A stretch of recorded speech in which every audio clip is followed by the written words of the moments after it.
que es importante poder, digamos, encontrar, identificar otras maneras de pensar la masculinidad, de vivir las masculinidades, que hay también muchas veces una necesidad de aceptar el dolor o aceptar la tristeza, de vivir la tristeza, sin que necesariamente eso conlleve una afrenta a la virilidad o a la hombría, que son los hombres quienes tienen que involucrarse activamente en el cuestionamiento de estos estereotipos, de los discursos de odio, de las prácticas misóginas.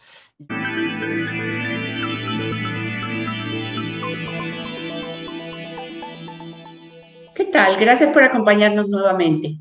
Me da mucho gusto saludar al doctor en ciencias, Manuel Méndez Tapia, profesor investigador del Colegio de Antropología Social de la UAP, con quien vamos a charlar sobre las llamadas nuevas masculinidades.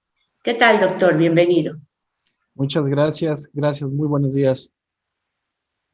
Doctor, en términos generales, y para introducirnos en el tema, ¿qué debemos entender por nuevas masculinidades y por qué son nuevas? Yo diría, así planteándolo en términos generales, como modos o pautas, vamos a decir, pautas culturales que definen y perfilan lo que debe ser un hombre en determinada sociedad. Es decir, cómo los hombres deben actuar, verse, comportarse, cómo deben incluso vestir, pero también cómo se debe validar y cómo se debe comprobar qué es o quién es, digamos, un verdadero hombre. Y esta validación además sucede no solamente ante la vista o hacia la posible aprobación de los demás, sino también hacia uno mismo. Entonces, yo creo que esto depende, por supuesto, de procesos históricos y de concepciones generalizantes, según las cuales, por ejemplo, nuestras sociedades estarían conformadas según un sexo natural, voy a entrecomillar lo de natural, en función de dos tipos de personas, es decir, hombre-mujer. Yo creo que precisamente en función, digamos, de esa noción dicotómica, hombre y mujer, se constituyen esas distintas formas de hacerse y de desempeñarse socialmente. Creo que el punto no solamente es asumir la existencia de esos dos sexos, macho, hembra, hombre y mujer, sino dos maneras de presentarse de manera adecuada en sociedad, que es femenino y masculino. Creo que una de las problemáticas de ello es que, digamos, estos lineamientos operan en términos o suelen operar en términos de tensión y de conflicto, porque de fondo está operando una jerarquización de orden sexista, misógina, homofóbica, que conlleva al mismo tiempo una desvalorización del hacer y de la identidad de las personas, es decir, una inequidad de género. Entonces, un hombre masculino suele ser mayormente valorado, reconocido en términos de honor, en términos de prestigio, que en contraparte, digamos, por ejemplo, un hombre femenino o un hombre que se califica con o de acuerdo a que presenta según ciertos rasgos, digamos, de vestimenta, de comportamiento, de actuar, que son asociados a lo femenino, ¿no? Entonces, un hombre, en ese sentido, un hombre que se considera, que se asume femenino, pues suele ser objeto de burla o de ridiculación, pero además también de agresiones y de violencias. Todo esto responde a lo que, bueno, estudiosos en el tema han denominado un modelo de masculinidad dominante o hegemónico. Esto es, cómo se proveen una serie de mandatos culturales de género asociados cómo tendría que ser un hombre en su puesto con relación a cierto tipo de características que le serían esenciales. Es decir, un hombre viril, fuerte, racional, etc. Entonces, quienes han propuesto, digamos, esta noción en el estudio de las nuevas masculinidades, apostarían por otras formas de hacerse hombres, de pensarse como hombres, de vivir, digamos, la hombría y la masculinidad. O sea, por generar otros modelos de representación que no requieran necesariamente el uso de la fuerza o de la violencia para comprobar y para validar quién es o quién puede ser un hombre. Y dígame, doctor, ¿cómo ha afectado a las relaciones de igualdad a las que ya se refería, de equidad, la idea de que los hombres deben expresar pocas emociones, cumplir ciertos roles y sobre todo no deben cumplir otros que están reservados para las mujeres? Claro. Yo diría primero que tendríamos que decir, asumir que en realidad nuestras sociedades nunca han sido equitativas en términos de género, en términos de relaciones de género. Quienes, digamos, se dedican a los temas, o quienes nos dedicamos a los temas de los estudios de género, que además habrá que decir que están fundamentados en teorías feministas y más recientemente en los estudios de la masculinidad o de las masculinidades, desde allí podríamos coincidir que la masculinidad se constituye con relación a un sentido de diferenciación, pero una diferenciación negativa. Es decir, que el hombre se hace o se constituye como hombre por oposición a lo que no es, a lo que cree que no es o a lo que no quiere ser. Es decir, el hombre es viril, viril, fuerte, racional, todas esas características que no decíamos, pero sobre todo porque se pretende tomar distancia, decíamos, de lo que no es decir, el hombre no es una mujer, o el hombre se constituye porque no es femenino, ¿no? Entonces, uno de los inconvenientes es que este ser hombre, este verse hombre, comportarse como hombre, ya decíamos que funciona según ciertos mandatos culturales relacionados con modelos de aprendizaje respecto a lo que se nos permite hacer, decir o mostrar, tanto en los espacios públicos como en los espacios privados. De allí que esta visión dicotómica, la masculinidad tendrá una serie de características en oposición a lo femenino y además que el hombre aprenda a gestionar sus afectos de manera marcada por ese modelo de masculinidad hegemónica. Vamos a poner, por ejemplo, esta idea del no llorar, ¿no? O esta idea vinculada al no llorar, pero porque uno se tiene que aguantar como hombre. Eso en realidad tiene una serie de efectos directos y negativos en las condiciones de vida y además en las condiciones de salud de los varones. Esto es algo que yo, por ejemplo, he podido corroborar en investigaciones que ha llevado a cabo sobre la vivencia del cáncer de próstata, porque ese aguantarse como hombres se relaciona con el retraso en la detección oportuna del cáncer. Es decir, se aguantan el dolor porque hablar del dolor se relaciona con debilidad. ¿Podríamos decir entonces que la nueva masculinidad o las nuevas masculinidades abren la puerta a una expresión más auténtica y plena de la expresión que pueden tener los hombres, aunque ello incluya actitudes socialmente consideradas femeninas? Me parece que abre la posibilidad para procesos de identificación, procesos de constitución identitaria, maneras distintas de relacionarnos con otras personas, pero también con nosotros mismos. Yo creo que aquí también es importante decir que si bien es cierto que se puede reconocer, identificar un modelo de masculinidad dominante o hegemónico, también es cierto que podemos reconocer que siempre en realidad han existido otras maneras alternas o alternativas de concebir y de vivir la masculinidad, ¿no? En ese sentido, me parece que, digamos, en términos estrictos, no es que en realidad haya nuevas masculinidades, sino esos otros distintos, diversos procesos de establecer las relaciones con los otros, procesos de identificación, procesos de vivir la masculinidad, que no necesariamente, como ya bien anotaba, estarían, digamos, en contraposición a la vivencia de la feminidad o a reconocer, por ejemplo, la vivencia de la afectividad, la vulnerabilidad o el poder, por ejemplo, lo que acabamos de comentar, aceptar sin reparos que hay también muchas veces una necesidad de aceptar el dolor o aceptar la tristeza, de vivir la tristeza, sin que necesariamente eso conlleve una afrenta a la virilidad o a la hombría. ¿Qué impacto pueden tener estas nuevas maneras o expresiones de ser hombre en un contexto social caracterizado por una creciente violencia contra las mujeres que estamos viendo tiene en el feminicidio su expresión más crítica?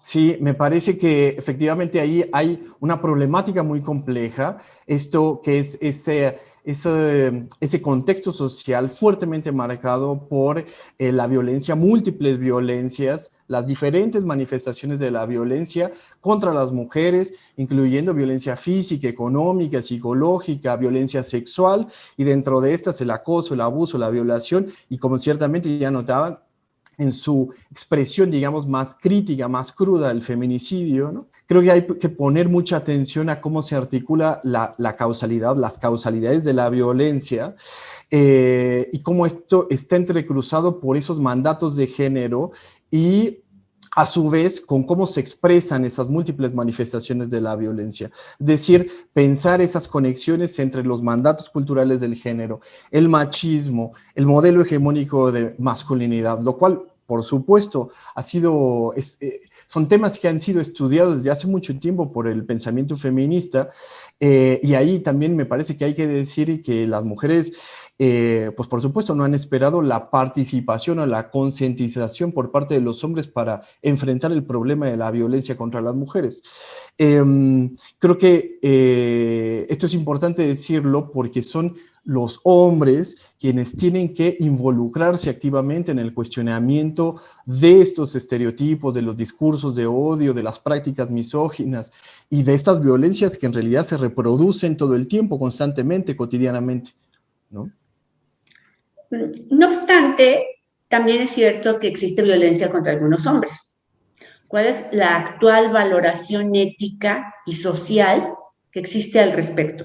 Porque hablamos de equidad de género y solemos pensar solo en las mujeres. Yo creo que efectivamente también allí hay un problema cuando pensamos el género como si fuera equivalente de mujeres o de un problema de mujeres, cuando tendríamos que pensar en que el género es una categoría más bien relacional. Es decir, los hombres también nos constituimos en función de estos mandatos, estas pautas con relación al género. Habrá que decir, es cierto, totalmente de acuerdo, hay violencia que se dirige contra algunos hombres o contra los varones, pero también hay que decir, hay violencia que se ejerce entre los varones. Y allí, por supuesto, me parece que necesitamos prestar mucha atención a qué es lo que sucede. En mi opinión, esto es a consecuencia, cuando menos, de dos cuestiones.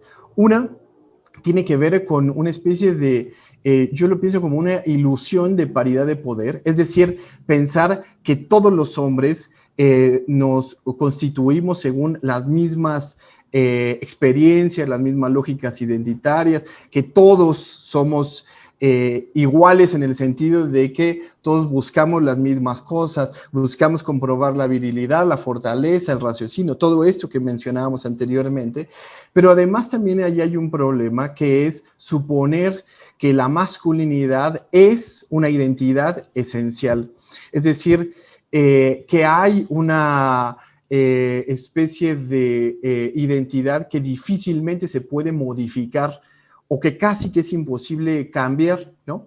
Esto, por ejemplo, se concreta en una serie de mandatos que terminan siendo una especie de sentencia, por ejemplo, con relación a así somos, que muchas veces también tiende a justificar, por ejemplo, las manifestaciones de la violencia contra las mujeres, pero también violencia que se dirige a los hombres y violencia que se ejerce entre los varones. Pensar que los hombres naturalmente somos violentos o que naturalmente tenemos una tendencia a ser agresivos, cuando en realidad esto depende, ya estábamos comentando, de estas pautas culturales, de esos procesos históricos, de esos mandatos culturales de género, pero además, ¿no?, para ponerle nombre, de una cultura machista.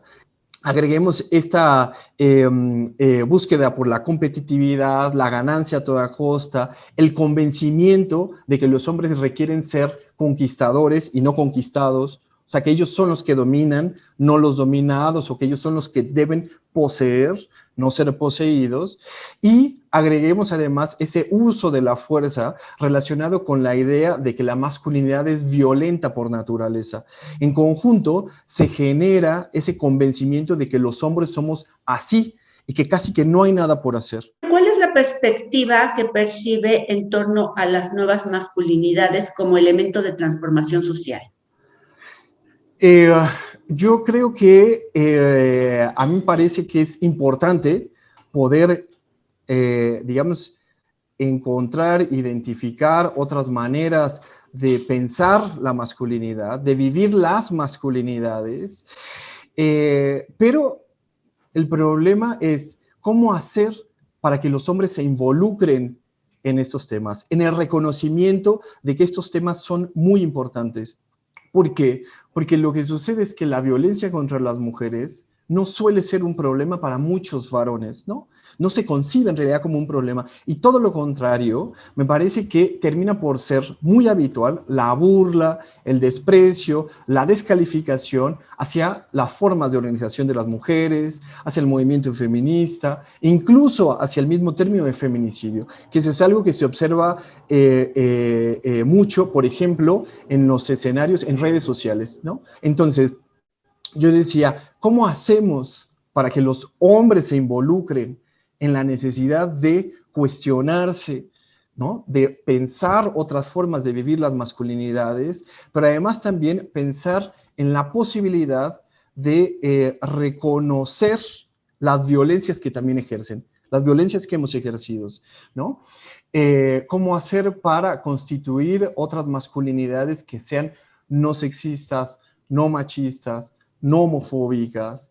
Y yo creo que pasa también una de las puertas, digamos así, ¿no? Que abriría estas posibilidades, que abre ya esas posibilidades, es voltear a ver al movimiento feminista, ¿no? O sea, me parece que también es importante reconocer el trabajo que se ha hecho, el trabajo en términos de activismo, el trabajo en términos teóricos, las formas de incidencia acerca de cómo las mujeres se han organizado colectivamente para atender el problema de la violencia, y no solamente el problema de la violencia, el problema de la desigualdad, de la inequidad de género, etcétera.